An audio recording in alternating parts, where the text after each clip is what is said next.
bien le bonjour à vous. Encore une fois, j'ai décidé de vous présenter un recueil d'histoires courtes, Fossiles de rêve, un seinen du regretté Kon Satoshi. Dans ce manga, vous pouvez retrouver 15 histoires dessinées et scénarisées par le fameux réalisateur, parti en 2010 déjà.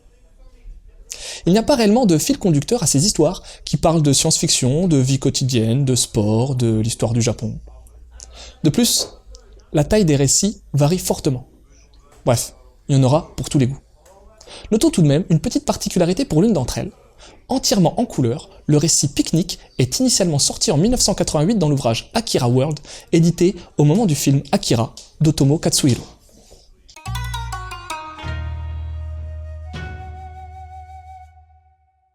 Pour ceux qui ne le savent pas, Kon fut durant sa jeunesse l'assistant d'Otomo Katsuhiro.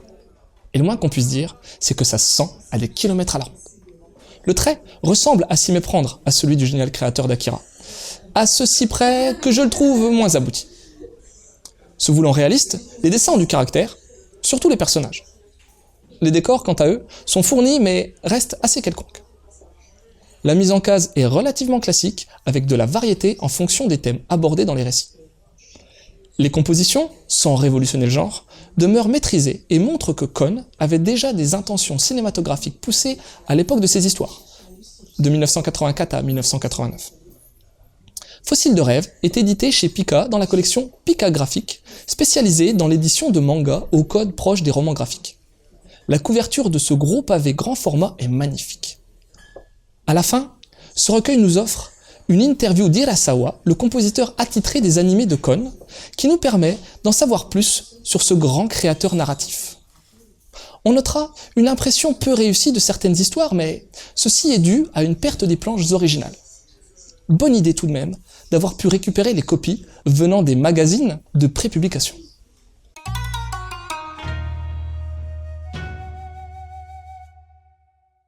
Kon Satoshi est principalement connu en tant que réalisateur de films d'animation. Disparu trop tôt, on lui doit certains chefs-d'œuvre de l'animation japonaise, comme Perfect Blue, Millennium Actress ou bien encore Paprika. Côté manga, la renommée de Kon est moindre, mais plusieurs de ses œuvres sont tout de même arrivées en France, bien que souvent inachevées. En ce qui concerne Fossiles de rêve, comme c'est souvent le cas pour ce type de recueil, le rendu est très hétérogène. On a du bon, voire du très bon, qui côtoie le moins bon, voire le très dispensable. Certaines histoires font sacrément penser aux travaux d'Otomo, notamment dans Akira. Mais dans la mêlée, seules 2 ou 3 histoires auront réussi à retenir mon attention pour leur qualité narrative. Il est assez difficile d'entrer dans les récits courts, et ce manga nous le prouve une nouvelle fois. Mention spéciale à la dernière histoire, Les Prisonniers, un peu plus longue que les autres, qui décrit bien la réaction que peuvent avoir les jeunes face au système, le tout dans un monde SF réaliste assez bien retranscrit.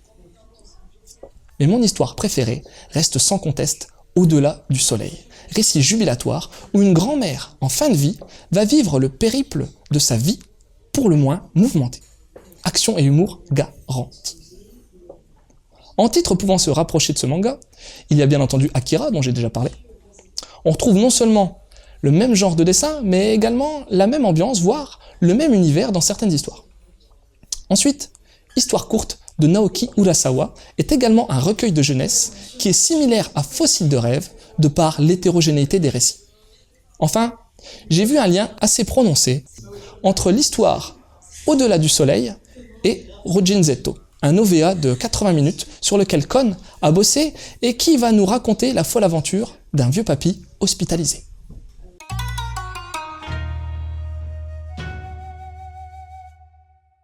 Avec Fossiles de rêve de Kon Satoshi, on est face à un seinen regroupant 15 histoires courtes, dessinées et scénarisées par le fameux réalisateur lors de sa jeunesse. Chaque histoire est indépendante, de tailles différentes, et les thèmes abordés sont variés. On sent dans ce titre toute l'influence qu'a pu exercer Otomo sur Kon. Sur la forme, bien entendu, avec un dessin assez réaliste, bourré de caractère, et aussi une mise en case solide, variée et très cinématographique, mais aussi sur le fond, où on va retrouver des similitudes avec Akira par exemple, dans les thématiques choisies. Le rendu final est pourtant trop hétérogène, et seules quelques histoires réussissent à se démarquer du lot. Ce gros pavé en grand format est disponible chez Pika Graphique, au prix de 22 € tout de même. Sur ce, je vous laisse, et je vous souhaite une bonne lecture.